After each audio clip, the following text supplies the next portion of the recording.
வணக்கம் வாசகர்களே. Tamil visual audio library channel உங்களை அன்புடன் வரவேற்கிறது. இதுவரை சேனலை சப்ஸ்கிரைப் பண்ணாதவங்க பண்ணிடுங்க. இக்கதையை கேட்க தேர்ந்தெடுத்த உங்க எல்லாருக்கும் என்னோட நன்றி. வாங்க கதையை கேட்கலாம்.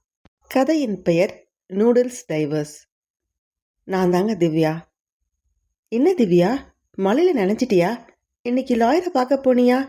என்னாச்சு அப்படின்னு அம்மா கேட்டாங்க. பார்த்தேம்மா. என்னதான் சொல்றாரு அவரு அப்படின்னு அம்மா கேட்டுட்டு இருந்தப்ப என் செல்போன் அடிச்சது. யாருன்னு பார்த்தேன். டிஸ்பிளேல ஷைலுன்னு காட்டினது. அம்மா, ஒரு நிமிஷம், ஃபோன் பேசிட்டு வந்துடுறேன் அப்படின்னு சொல்லிட்டே ஷைலுவோட ஃபோன் காலை அட்டன் பண்ணேன். ஹலோ, சொல்லு ஷைலு அப்படின்னு பேசிக்கிட்டே என் ரூம்குள்ள போய் நைட்டுக்குள்ள புகுந்துக்கிட்டேன். வக்கீல் என்ன சொன்னாருப்பா? ஷைலு கேட்டா. பேசிட்டேன் ஷைலு. அதான் என்ன சொன்னாரு? எப்ப டைவர்ஸ் கிடைக்குமா